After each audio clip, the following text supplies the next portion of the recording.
నాకు ఒక వీడియో పెట్టిరు, ఇది షేర్ అవుతున్నదట. ఈరోజు ఉదయం షాలిగౌరారం మండలం వంగమర్తి గ్రామం దగ్గర 50 ఇసుక లారీలు ఉన్నాయి. 10 జేసీబీలతో ఇసుక లోడ్ చేస్తున్నాయి. మరి ఇప్పుడు ఎవరికి కనబడతలేదా? బిక్కేరు వాగులో ఇసుక కింద నీళ్లను చూసినా అని చెప్పిన ఎమ్మెల్యే మందుల సామెలకి ఇప్పుడు ఇసుక కనబడుతున్నది అనుకుంటా. ఈ వీడియో కొంచెం తొలి వెలుగు రఘుకి చేరే వరకు షేర్ చేయండి అని పోస్ట్ చేసిరట. మనకేమన్నా చుట్టాలు ఉన్నారా ఏందేమన్నా? ఎమ్మెల్యేలలో లేకపోతే ఇంకెవరన్నా చుట్టాలో బంధువులో మీరేమన్నా అట్లా అనుకుంటున్నారా ఏంది? తొలి వెలుగు రఘు వాళ్ళ వైపు ఉంటాడు, వీళ్ళ వైపు ఉంటాడు ఏమన్నా మీకు అనిపిస్తున్నదా? ఒక్కసారి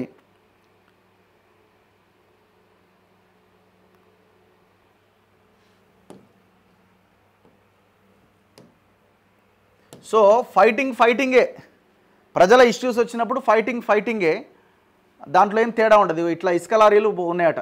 ఇది షాలిగౌరారం మండలం వంగమర్తి గ్రామం దగ్గరట. సో దయచేసి సామెల్ గారు ఇదేందో మరి చూడండి, లారీలు ఎందుకు వచ్చినాయి, దీని మీద మీరు రెస్పాండ్ అవ్వాల్సిన అవసరం ఉంది. మొత్తం దారి పొడవును ఉన్నాయి కదా, మరి దేనికోసం వచ్చినాయి? ఇప్పుడు ఏమైనా ప్రాజెక్టులు ఉన్నాయా? కథ ఏం లేదే. గవర్నమెంట్ ఇసుక తీసుకుపోవడానికి కూడా మరి లారీలను ఎక్కడివి? లారీల ఇసుక ఎక్కడికి పోతున్నది? ఇప్పటికే సర్వనాశనం అయిపోయింది తుంగతుర్తి ఆ ఇసుక మాఫియాతోటి. ఇక్కడ నేను పాయింట్ ఏంటంటే మనం వాస్తవం మాట్లాడుకోవాలి. ఇక్కడ మొత్తం ఆ నల్గొండలో ఉన్నటువంటి ఈ ఇసుక విషయంలో ఈ నల్గొండలో ఉన్నటువంటి మొత్తం లీడర్లంతా పార్టీలకు అతీతంగా ఏకమైపోతారు. మీరు గతంలో గాదర్ కిషోర్ ఉన్నప్పుడు గాదర్ కిషోర్ ఒక్కడే చేసిండా? అపోజిషన్ పార్టీ ఏ పార్టీ ఇసుక గురించి మాట్లాడింది చెప్పండి? ఆనాడు మనలాంటి వాళ్ళని మాట్లాడిన ప్రజలు పోరాటం చేసిరు తప్ప ఆనాడు కూడా ఎవరు మాట్లాడలే. ఏ అపోజిషన్ లీడర్ మాట్లాడలే. అక్కడ పోటీలో నిలబడదామనుకున్న నాయకులు కూడా మాట్లాడలే.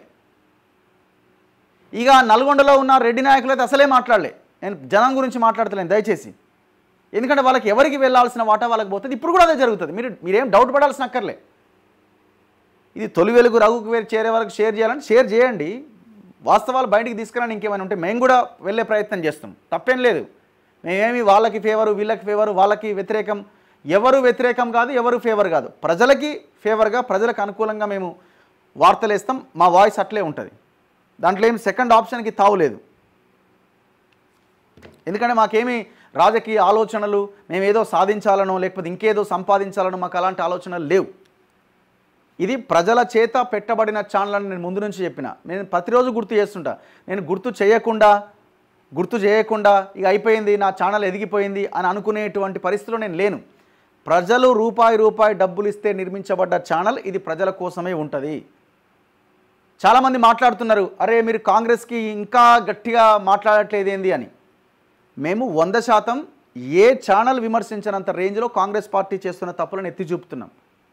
ఒక్కటి చెప్పండి, ఈ ఛానళ్ళు ఉన్నాయి కదా సోకాళ్ళు ఛానళ్ళు, ఇప్పుడు మెయిన్ ఛానల్స్ అన్నీ కానీ అండ్ ఉన్న యూట్యూబ్ ఛానల్స్ ఎవరైనా కూడా మెగా కృష్ణారెడ్డి పేరు కానీ రామేశ్వరరావు పేరు కానీ ఏ కాంట్రాక్టర్ సంబంధించిన వ్యవహారాల విషయంలో ఎవరన్నా ఎత్తి చూపే ప్రయత్నం చేసిరా? ఒక్క వీడియో చూపించండి.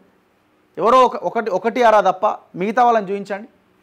ఇవాళ బీఆర్ఎస్కి బాకా ఊదే ఛానల్ కూడా గవర్నమెంట్ మీద మాట్లాడుతూ ఉన్నారు కదా, చూపించండి. ఒక మెగా కృష్ణారెడ్డి వీడియో చూపించమనండి. నో, వాళ్ళకి లిమిటేషన్స్ ఉంటాయి. వాళ్ళు కేసీఆర్కి అనుకూలంగా ఉండేటువంటి వార్తలు మాత్రమే రాస్తారు. మనకి కేసీఆర్ లేదు, రేవంత్ రెడ్డి లేదు, నా కిషన్ రెడ్డి లేదు, ఇంకోరు లేదు. మనం మనం ఓన్లీ ఫర్ పబ్లిక్ కోసమే మనం మాట్లాడతాం. సో ఈ విషయంలో మళ్ళీ క్లారిటీ ఇచ్చే ప్రయత్నం చేస్తున్నా. ఎట్టి పరిస్థితిలో ఎవరి కోసమో వెనక్కి తగ్గాల్సిన అవసరం మనకు లేదు. Very clear. సో ఎవరైతే ఈ వీడియో మీకు వాట్సాప్ గ్రూప్లో వచ్చి ఉంటుందో, ఇప్పుడు నేను మాట్లాడేది ఏమైనా స్క్రీన్ రికార్డర్ ఏదైనా పెట్టేసి దాని కింద షేర్ చేసే ప్రయత్నం చేయండి.